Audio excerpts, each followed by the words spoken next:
네, 앞서 전해드린 대로 지난 4월 중국 류경 식당에서 근무하던 북한 종업원이 집단 탈출에 귀순한 적이 있었는데요. 북한이 관련 책임자 6명을 공개 처형했다는 주장이 나왔습니다. 또 북한이 대남 지령용 난수 방송을 잇따라 벌이고 있는 사실도 확인됐는데요. 오늘 이와 관련해서 안찬일 세계 북한 연구센터 소장과 자세한 이야기 나눠보겠습니다.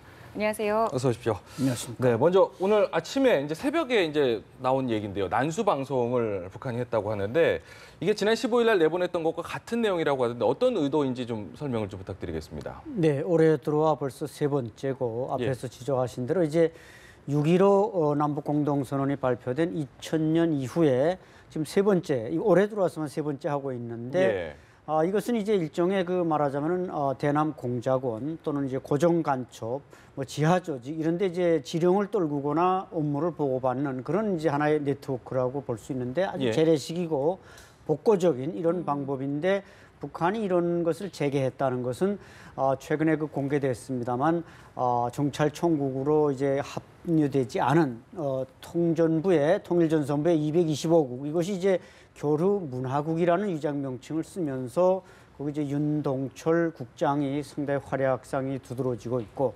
뭔가 대남 공작에서 지금 보다 더 적극적인 활동을 재개하겠다는 의지로 풀이할 수 있습니다. 예, 그렇군요. 제가 알기로는요, 이 난수 방송이 암호문 같은 여섯 숫자의 조합으로 이루어졌다고 하는데 어떤 모습입니까, 이게? 네, 그야말로 난수하면 난해한 숫자들로 조합된 그런 이제 지령이죠. 그것을 이제 라디오를 통해서 지금은 이제 인터넷으로도 할 수 있습니다. 그 숫자를 이제 심야에 불러주면은 그 공작원이 이걸 받아 적어서 그 숫자를 해석해서 이제 지령을 해독하는 겁니다. 그러나 반드시 이것은 숫자로만 돼 있는 게 아니라 그 중간에 일부 단어가 들어가는 경우도 있고 또 문장으로 되는 경우도 있고 그렇기 때문에 이 난수라는 것은 반드시 난수라는 이름은 붙어 있지만 숫자만이 아닌 단어와 문장도 들어가 있다. 이것이 아마 가장 활성화됐던 것이 이것은 이제 단파 라디오를 통해서 주로 전달이 되거든요. 그래서 2차 대전 당시에 이제 첩보원들이 이 수단을 많이 썼고 특히 도쿄에 나와 있던 이제 스탈린의 첩보원 조르게도 이걸 통해서 이제 지령을 받고 보내고 그랬는데 북한이 이것을 이제 지금 많이 활용을 해왔다, 스톱했다, 다시 또 이제 재개한 겁니다. 예전에 안보 영화 봤을 때 저 아주 어렸을 때 그 라디오 이렇게 어두운 데 밤중에 촛불 켜놓고 받아 적던 모습을 기억을 해요. 아주 재래식이라고 하는데 말씀하신 대로 요즘 인터넷도 되고 여러 가지 방법들이 있는데 이 난수 방송을 다시 활용하는 방법은 왜 그런 건지 좀 궁금하거든요. 이것이 아주 재래식이고 복고풍이기 때문에 인터넷이나 이런 걸로 이제 지령을 떨구면 우리 첩보기관이 그만큼 또 강화돼 있다 보니까 북한이 거기서 우리를 이기기는 어렵습니다. 그러나 이 난수라는 것은 교육을 받은 난수 교육을 받은 고첩이나 공작원만이 해독할 수 있기 때문에 아주 이 베일에 감출 수가 있다는 것이죠. 이런 장점을 이용하기 때문에 북한이 이번 난수를 이제 다시 재개해서 한다. 이런 암호 지령 방식이지만 이것을 또 한다는 것 자체가 우리가 그걸 이제 접수한다는 걸 알면서도 북한이 이런 것을 재개하는 것은 그만큼 그동안 숨겨져 있던 고정 간첩이나 또 새로 이제 간첩들을 많이 내려보내서 뭔가 이 대남 공작을 활성화하겠다. 지금 사드 문제니 인해서 우리 남남 갈등도 일어나고 그러니까 북한이 아마 이게 무슨 대남 전략의 호기가 아닌가 이렇게 착각할 수가 있다는 것이죠. 그렇군요.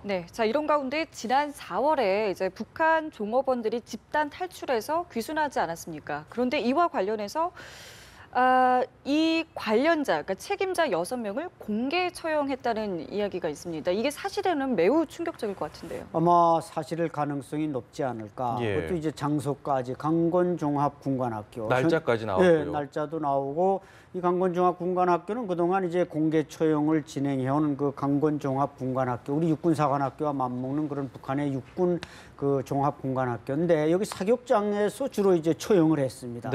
현영철 지난해 4월에 인민무력부장도 여기서 처형했고 그랬는데 아마 북한이 이제 그동안 지난 4월 13명이 종업원이 탈북한 이후에 유엔에다가도 호소하고 심지어는 CNN 기자까지 불러다가 여러 가지 심리전을 해봤는데 이게 맥히지 않는다. 결국 실패했다. 이전 좀 뭔가 포기하면서 결국 그 책임자들을 처벌함으로써 재발 방지에 경고를 하겠다. 이런 뜻에서 아마 그 관련 책임자들을 처형한 것으로 보입니다. 그 처형을 할 때 보통 공개 처형이라고 하면 어느 정도 공개를 하는 건가요? 이제 저 공은 배우 우인이라는 영화 배우를 처용할 때는 그때는 한 1000여 명의 예술인들 이런 사람들을 모아놓았는데 예. 이번에는 한 80여 명을 모았다고 합니다. 네. 그것도 이제 그 관련 기관들, 관련자를 처벌하니까 인민보안부나 또 국가안전보위부나 뭐 대외 무역이나 이런 그 분야에 관계되는 관계자들을 불러다 이제 총사를 하는데 경고의 성격이군요. 그렇죠. 북한에서 이 말하자면 처형, 사형이라는 것은 어떤 형사적 처벌이 아니라 사상교화입니다. 예, 예. 관계자들을 보여줌으로써 자, 너네도 잘못하면 저 사람처럼 개죽음 당해. 이런 네. 그 워닝, 경고의 의미가 있기 때문에 이번에도 그 관계자들 한 80여 명을 불러놓고 총살했다고 합니다. 예, 예. 그런데요, 북한은 그동안 이제 이 종업원들이 우리 정부에 의해서 납치가 된 거라고 주장하지 않았습니까? 그렇죠. 근데 이 납치될 리가 만무하고요. 네네. 그 납치가 될 수 없는 것은 이게 한두 명이라면 뭐 납치할 수 있지만 또 국경 일대라면 납치할 수 있지만 이 중국 내륙 깊숙이 있는 사람이 여권을 가지고 비행기를 몇 번 갈아타면서 대한민국 서울까지 온다. 이게 납치가 가능하냐. 이것은 뭐 삼척동자도 이해할 수 있는 납치가 아니다. 명명백백하게 드러났고 바로 북한이 저렇게 관계자들을 처형했다는 저 사실 하나만 가지고도 네. 북한이 저건 납치가 아니라 자발적으로 갔다. 이걸 인정한 셈이 된 겁니다. 그렇게 되군요. 한 가지 또 궁금한 게 이 북한 관련 소식이 굉장히 많이 들어오고 있는데 오늘 아침에 또 전해진 소식이죠. 홍콩에서 국제 수학 올림피아드에 출전했던 18살 수학 영재가 한국 영사관에 들어와서 망명 요청을 했다고 하던데 네. 이 내용은 어떤 내용인지 또 궁금합니다. 네, 뭐 잘 아시겠지만 북한 이게 수학 영재, 이 수학 분야 수학 시간이 북한의 교과목과 우리 교과목을 비교해 보면 북한에서 수학 시간, 영어 시간이 오히려 우리보다 많습니다. 그렇군요. 이것은 뭔가 그 분야 물리학 이런 걸 통해서 뭐 미사일 개발, 원자력 그런 발전을 하려다 보니까 그런 영재를 키우는데 이런 18살짜리가 탈북을 했다는 것은 네. 제가 볼 때는 아마 북한에서부터 떠날 때부터 탈북을 계획한 것 같고 네. 부모가 시켰을 가능성도 높지 않을까 이렇게 봅니다. 왜냐하면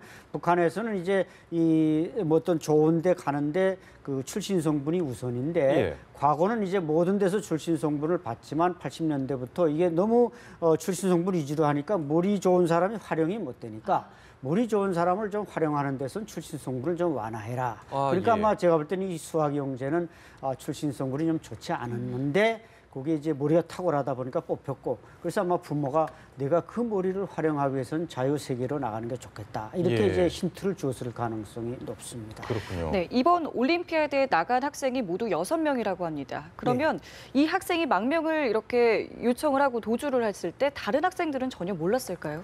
아마 몰랐을 가능성이 높습니다. 알았다면 예. 뭐 동조했을 것이지만 이렇게 탈북한다는 것은 같이 협조한다. 그래서 13명이 그렇기 때문에 그게 말하자면 그 자진 탈북이라는 걸 알 수가 있는데 같은 동료들에게 절대 말하지 않고 네. 그 책임자에게도 말하지 않고 뭐 자칫하다가 또 여기에 책임자도 이제 돌아가서 공개 총살 당할 가능성이 높기 때문에 네네. 특히 이제 수학 영재로서 그동안 여러 가지 북한에서 좀 특혜도 받아온 사람인데 이런 사람까지 서슴없이 탈북을 결심하게 된 것은 북한에서 얼마나 이 체제 이완 현상이 지금 노골화되고 있는가 이런 아주 증명으로 되는 것입니다. 이 앞서 말씀하셨을 때 출신 성분이 그닥 좋지 않을 것이다 이렇게 추측을 하셨는데 또 더군다나 부모의 조력을 어느 정도 받았을 것이다라고 얘기했는데 글쎄 모르겠습니다. 그럼 남아 있는 북한 가족들이 있을 텐데 어떻게 좀 조치가 될까 궁금하기도 하고요. 아마 그런 가족들도 이미 그 13명 식당 종업원들의 탈북과 그 가족들의 어떤 애환 이걸 다 지켜봤을 겁니다. 네네. 지켜봤지만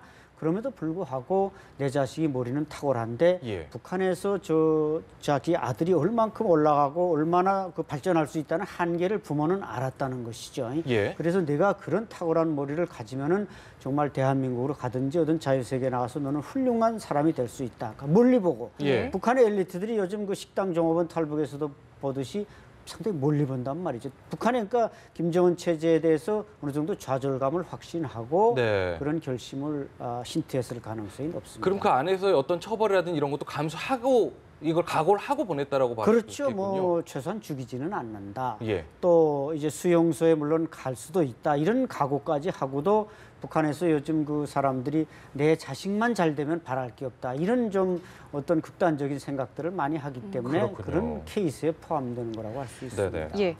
이 학생이 지금 홍콩에 있는 한국 총영사관에 가 있지 않습니까? 그런데 지금 우리나라 한중 관계가 그렇게 좋지 않기 때문에 과연 이 학생이 우리나라로 귀국을 할 수 있을지 여부에도 좀 많은 관심이 몰리고 있습니다. 그렇죠. 그게 조금 우려가 높은데 이제 홍콩은 그 일국 양제로서 이제 외교권과 군사권만 중국 공산당이 관할하고 나머지 사회, 문화, 교육은 다 홍콩 당국이 이제 영향력을 행사합니다. 네. 그런데 이런 문제는 상당히 또 중국으로서도 예민하고 네. 이제 말씀하신 대로 이제 사드 문제로 지금 한중 관계가 조금 불편하지 않습니까?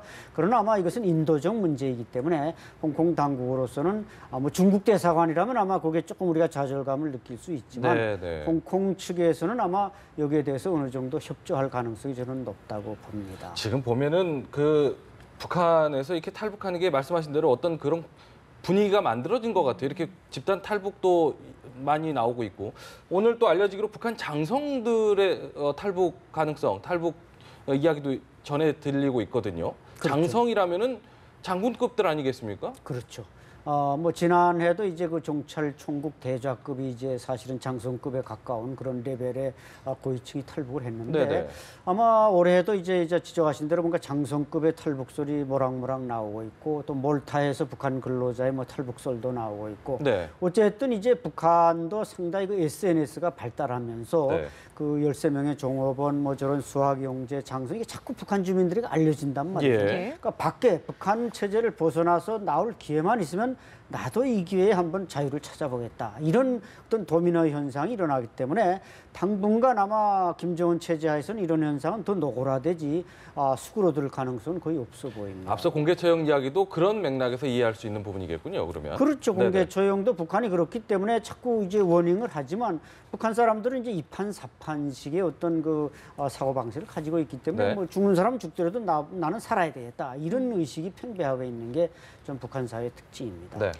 예, 저희가 또 앞서 보도를 해드렸습니다만 인터넷 쇼핑몰 인터파크 있지 않습니까? 해킹을 네. 당했는데 이제 경찰은 이게 북한의 소행이었다. 그리고 북한에서 돈을 요구를 했는데 이게 참 이례적인 게 돈을 이렇게 요구한 게 처음이었다고요. 그렇죠. 아마 북한이 이제 이 인터넷을 해킹하면서 돈을 요구한 건 아닌 게 아니라 최초 일입니다. 네네. 그러나 그 전에 뭐 완전히 북한의 중요한 기관들에서 막 서류를 이렇게 수천 장을 복사해 가지고 나와서 외화를 좀 달라. 뭐 이런 일들은 많았거든요. 네. 그러니까 얼마나 김정은의 이 외화벌이에 대한 강압과 요구가 센가. 그러니까 그 살아남기 위해서는 외화를 갖다 상납을 해야 되거든요.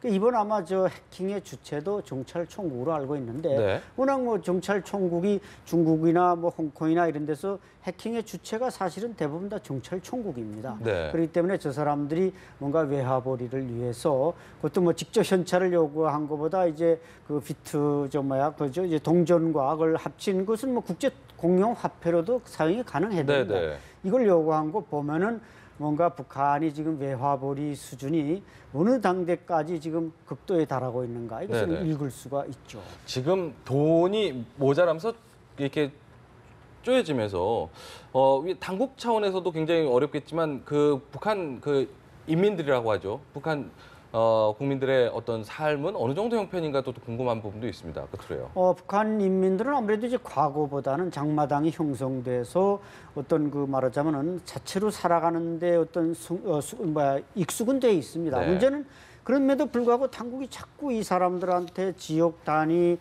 생산 단위에다가 자꾸 외화를 요구하는 겁니다. 네. 그러니까 이 사람들은 자기가 덜 먹고 바치는데 그것만 가지고는 충족이 안 되고 네. 지금 뭐 여러 가지 유엔의 제재나 미국의 제재가 북한의 돈줄을 조이고 있지 않습니까? 그렇기 때문에 외화벌이의 가장 그 핵심 쪽이고 큰 돈을 벌 수 있는 저런 정찰총국이나 예. 국가안전보위부나 이런 사람들이 저런 극도의 방법론까지 동원하지 않으면 그 책임자들이 살아남을 수 없기 때문에 아마 앞으로도 정찰총국뿐만 아니라 국가안전보위부나 뭐 인민무력부나 이런 힘 있는 외화를 주로 북한 정권에 바치는 기관들의 방법들은 더욱더 다양화될 가능성이 높습니다. 정말 끝으로 하나 마지막 궁금한 게요. 이번에 그 왕이 외교부장 만나가지고 이렇게 좀 뭔가 좀 중국하고 북한하고 좀 호의적인 어떤 모습이 보였지 않습니까? 북중 관계 어떻게 좀 만들어질까도 궁금합니다. 일단 뭐 북중 관계가 상당히 그 좀 과거보다는 이렇게 밀착되는 건 사실인데 네. 거기서 뭐 사드 문제나 이런 걸 이제 그 ARF의 성명에 담지 못한 거 보면 네. 역시 아직 대한민국의 외교력이 상당히 그 탁월하다 이렇게 볼 때 물론 뭐 이제 북한이 5차 핵실험을 하든지 여기에서 이제 또 중국의 태도가 어떻게 나올지 우리는 지켜봐야 되겠지만 예. 아직도 우리의 외교력의 어느 정도 주변 국가들 정세는 우리 편이 아닌가 이렇게 그렇군요. 볼 수 있겠습니다. 알겠습니다. 여기까지 이야기 듣겠습니다. 안찬일 세계 북한 연구센터 소장과 함께했습니다. 오늘 말씀 고맙습니다. 감사합니다.